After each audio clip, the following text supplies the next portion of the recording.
Prosecutors arrest the head of the Korean sunken ferries operator Thursday in search of the cause of the tragedy that's left more than 300 people dead or missing. South Korea's foreign minister says a nuclear test by North Korea will be a direct challenge to China, calling for Beijing's actions. Samsung Group's IT unit, Samsung SDS, says it's going public by the end of this year. What does it mean for the group's succession plan? We'll find out. Hello and welcome to the program. I am Kang Tae-ri. More than 3 weeks have passed since the Sewol ferry capsized off the southwestern coast of Korea, and over 30 passengers still remain missing.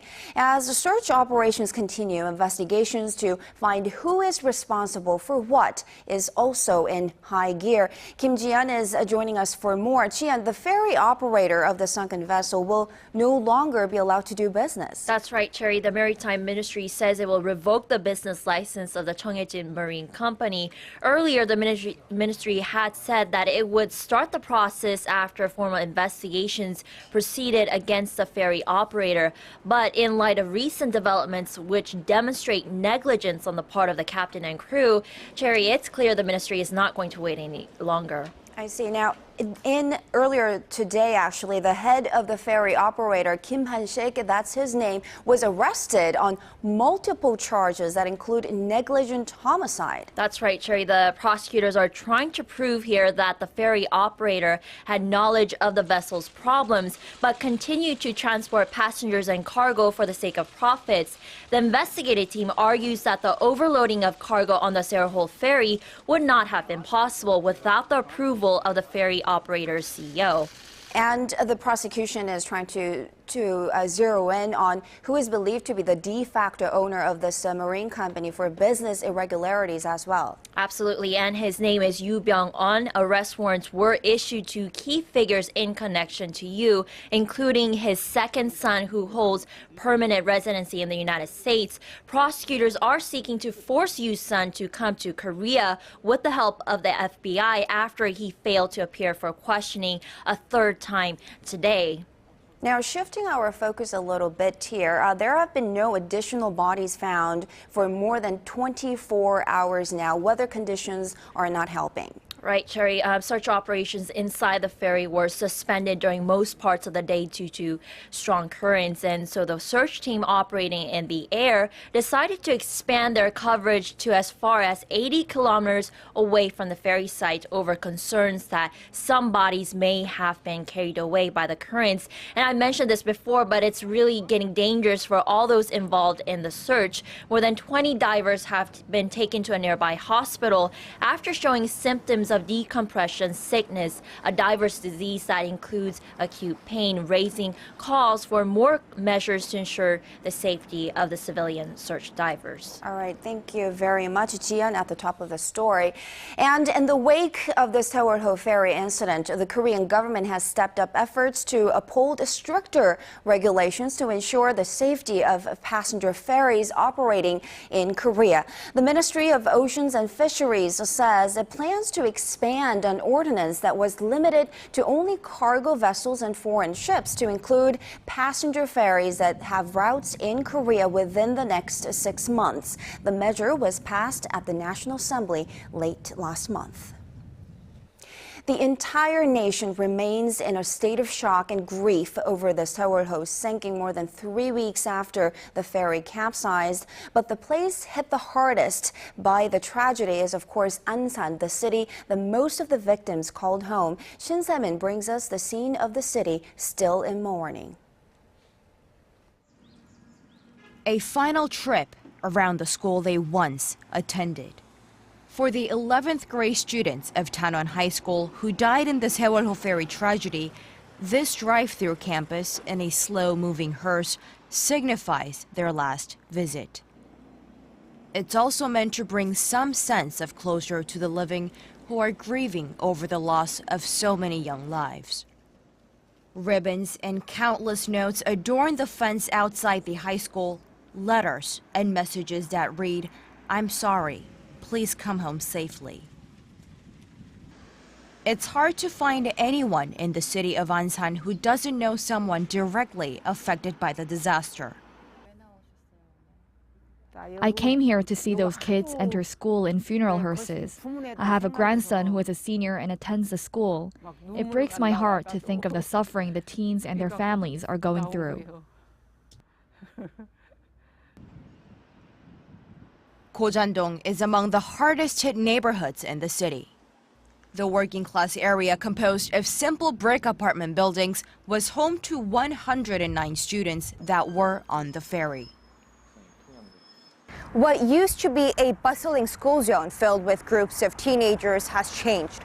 Residents describe a stillness now brought on by the loss of a high school and loss of the city. Grief has shrouded the city of Ansan, which has a population of 710,000 people. It permeates every corner of the community and has taken a toll on local business. Shop owners say they've seen a considerable drop in their number of customers. The area is grieving over the students who have died, such young students. It's completely understandable that sales have dropped. The tragedy has brought this community together. The city's residents seek out comfort at a mass memorial hall in Hwarang Park, where they come to console one another. A sign that the tight community stands together in this most difficult time. Shin Se-min, ARIRANG News. For the latest in news that impacts Korea and the world, join Kang Chae-ri for a lively half hour that covers politics, business, international news, and much more. Live at 8 every weeknight on ARIRANG TV.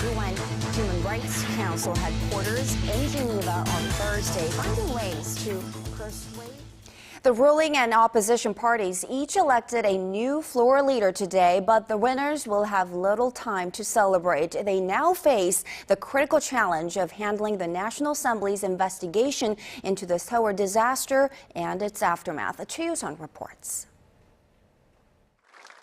The ruling Saenuri Party's new floor leader Lee Wan-gu is a three-term lawmaker from the central Chungcheong region.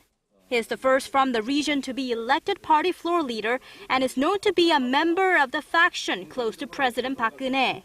His running mate Chu Ho-young, who was named the party's new policy committee chair, is part of a different faction, but from the party stronghold of Gyeongsang-buk-do province.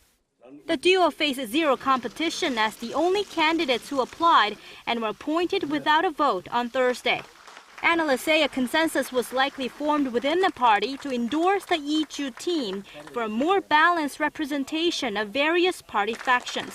The opposition New Politics Alliance for Democracy elected the first female floor leader in Korea's constitutional history. Three-term lawmaker Park Young-sun, who came out the winner after a runoff, is thought to have garnered support from the party's newest faction, including the current co-leaders, as well as hardline junior lawmakers.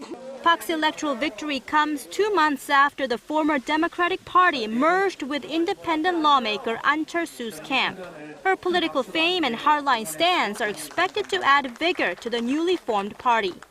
Both new floor leaders face the tough task of negotiating when and how to carry out a parliamentary probe into last month's Sewol ferry disaster and the government's response.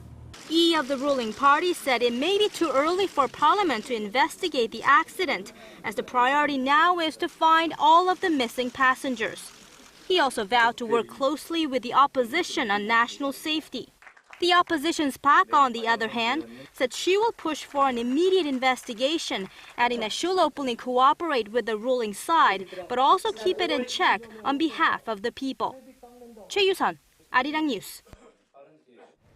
The final verdict is in. South Korea's defense ministry says the 3 unmanned aerial vehicles recently found on South Korean soil did come from North Korea. Kim Hyun-bin tells us more.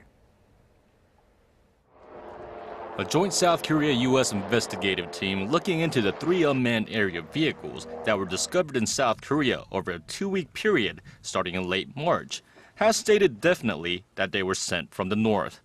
The team's report says the drones were headed back when they crashed after running out of fuel. The GPS coordinates of the UAV show that they flew over key military facilities and took dozens of pictures, a clear violation of Korea's Armistice Agreement and the Non-Aggression Pact, which forbids the North and South from infiltrating each other's airspace. South Korea's defense ministry called it a clear military provocation, and they plan to submit the results of their findings to the United Nations. North Korea has hundreds of unmanned aerial vehicles in its possession, and dozens of others are believed to have flown over the south before returning safely to the north. When modified, experts say these surveillance-purpose drones could hold up to 10 kilograms of explosives. It's raised concerns about possible attacks, and the South Korean military admits a gap in its security. While it says it's well equipped to deal with enemy jet incursions and attack UAVs, they have a much harder time detecting these smaller drones. Sewol says it plans to purchase low-altitude radar and other military gadgetry to prevent further infiltrations. Kim Hyun-bin, ARIRANG News.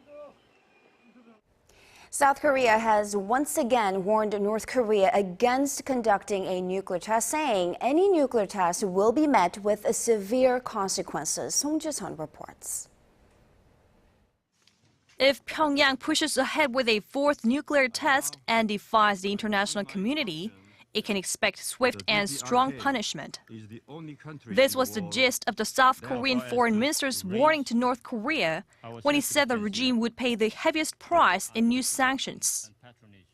Chairing a meeting at the UN Security Council on Wednesday, Yoon Byung-se said a test would have a huge impact on the strategic landscape in Northeast Asia and would pose a serious challenge to Beijing as well.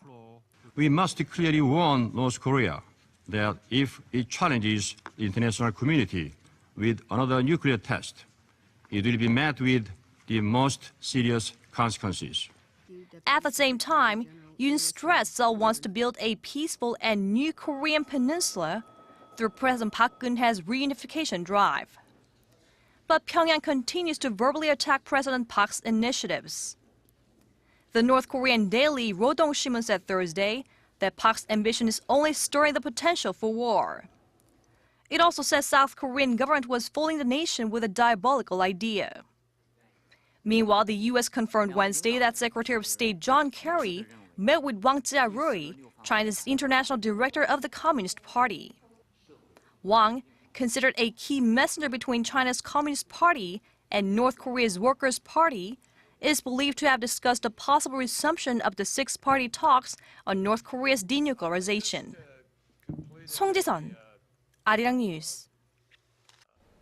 The Korean won's strength against the U.S. dollar is raising concerns about local exporters who stand to lose price competitiveness overseas. But as our Hwang Ji-hye reports, it's the small and mid-sized companies that should be most concerned.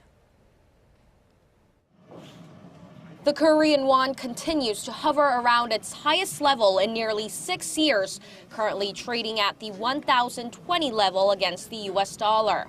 Last month, the local currency strengthened more than 3% against the greenback, the biggest appreciation among the world's 40 major currencies.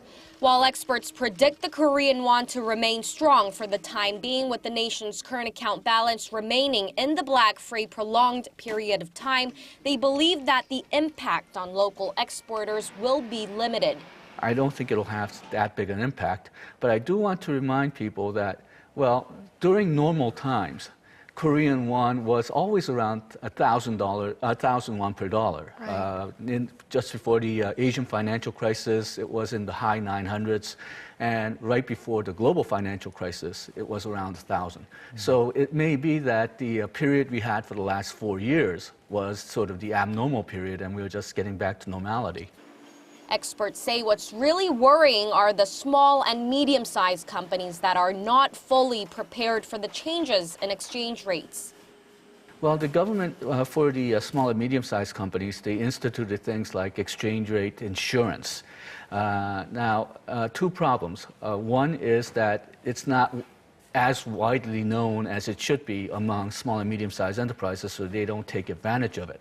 And then the second problem is the amount that they set aside for it may not be enough to cover a lot of the SMEs. So that program and other programs designed to hedge against exchange rate changes should be made larger, and it should be advertised more.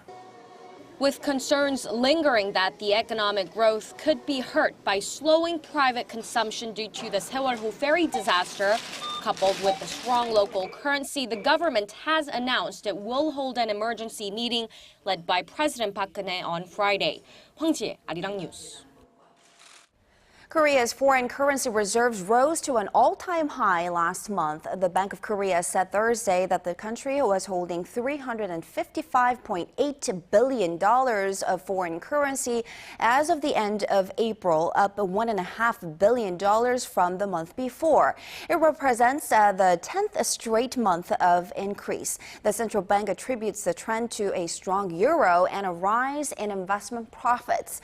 Korea had the 7th largest foreign reserves in the world as of the end of March. China leads the pack, followed by Japan and Switzerland. Samsung SDS has announced its IPO plans. It's Samsung Group's IT affiliate, and it says it's expanding overseas to pioneer in communications and healthcare services, on track to becoming quick-listed as one of the country's top 20 in terms of market capitalization. Connie Kim with this report. Samsung SDS, the IT solutions affiliate of Korea's largest conglomerate Samsung Group, has announced plans to go public this year, expanding business to overseas markets. The company explained Wednesday that conglomerates are limited from participating in the public market, preventing growth. The CEO of Samsung SDS said it'll make a new leap forward to secure new growth technology and pioneer in communication and healthcare services in markets abroad. Currently traded at around $144 per share in the over-the-counter market, it is estimated that after the public listing, the company will be valued at around $10.8 billion. Now, this exceeds the value of LG Electronics at $10.7 billion, currently ranked 18th in the nation. With the company's announcement, Samsung is expected to speed up work to succeed the group to the children of Samsung's chairman, Lee Gun-hee. Speaking to Seoul-based Yonhap News, a researcher at IBK Securities said he believes the company will move to divide its businesses and make bigger changes in the future to help cement the top shareholders' influence within the group. Samsung Electronics currently holds the largest share of more than 22% of Samsung SDS. Lee Jae-yong, the first son of Lee Gun-hee, holds over 11% of the company's shares, while daughters Lee Bu-jin and Lee Se-hyun both have over 3% of the company's total shares. IPO lead managers will be selected this month, along with a decision on the size of the share offering. Connie Kim, ARIRANG News.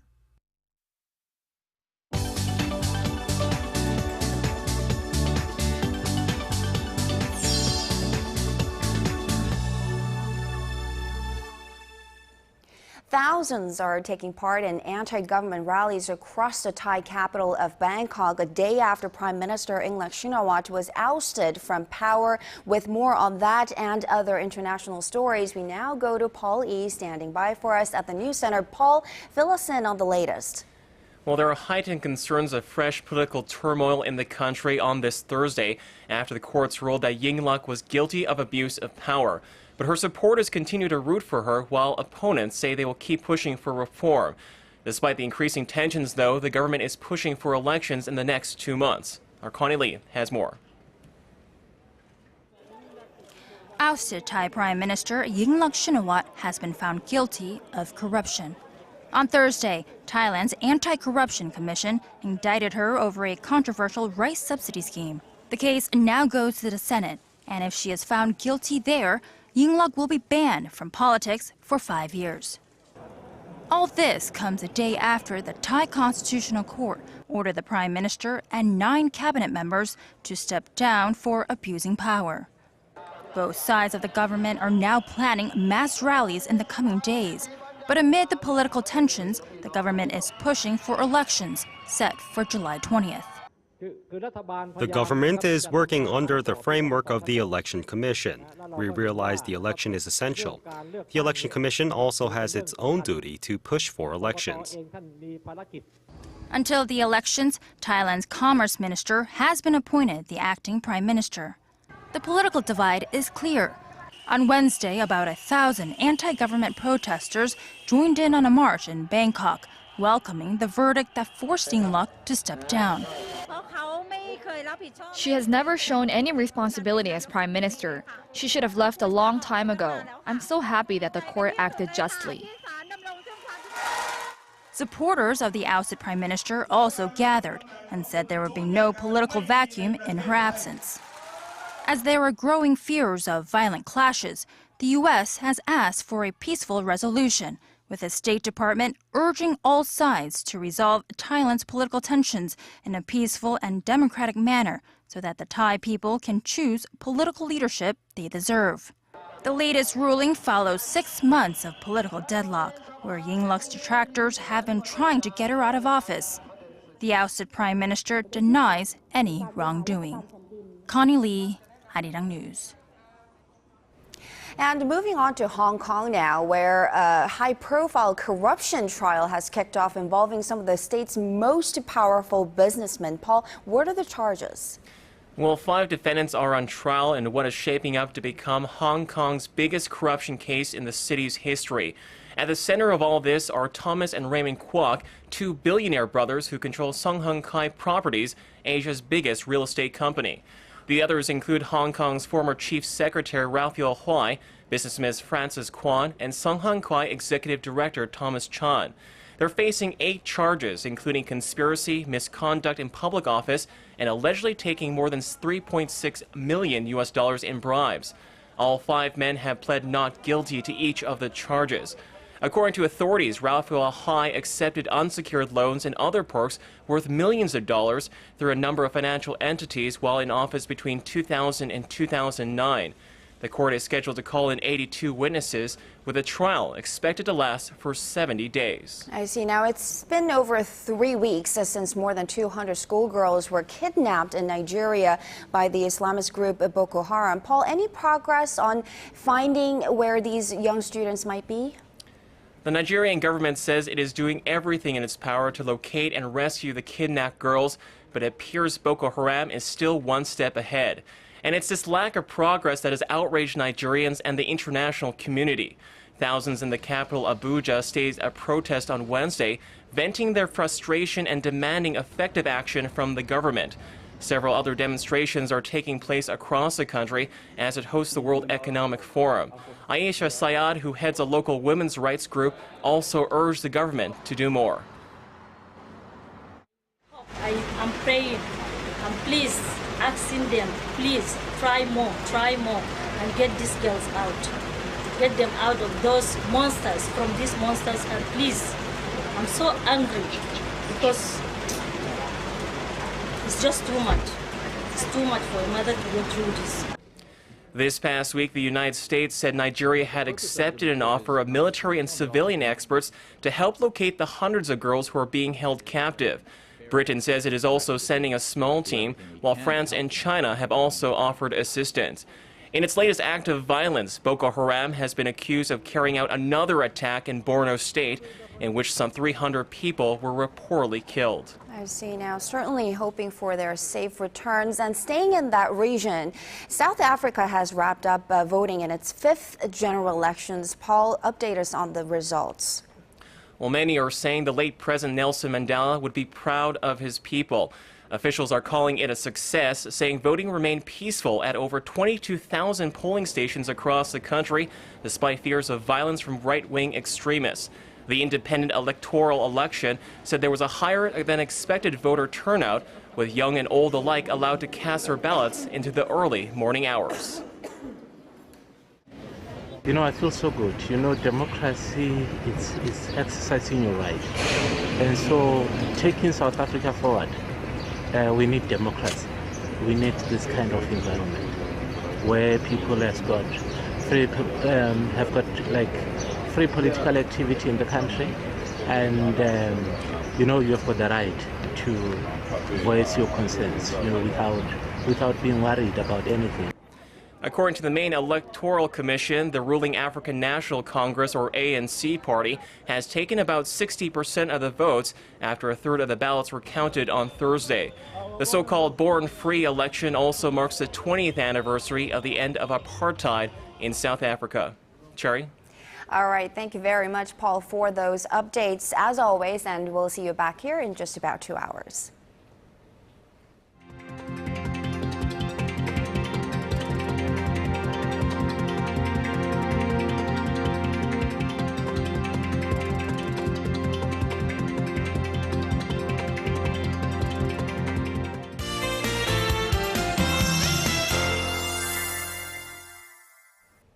Time now to get a check on the weather conditions with our Kim Bo-kyung, who is standing by for us at the Weather Center. Bo-kyung, let's kick things off with weather conditions on Chindo. Well, today is the 4th day of neap tides. Tomorrow, tidal current speed should reach a maximum of 1.2 meters per second, and this is the slowest since rescue operations began, so hopefully more progress could be made then. Moving on to our current conditions, due to a high pressure system from the West Sea, we're seeing fairly clear skies across the map. Now, today morning we had sporadic sprinkles, but that wasn't enough to take away the dry weather advisories which were issued in some parts of the East Coast. Tomorrow is shaping up to be a nice and sunny day, but keep in mind that there looks to be a big gap in temperatures between the day and night.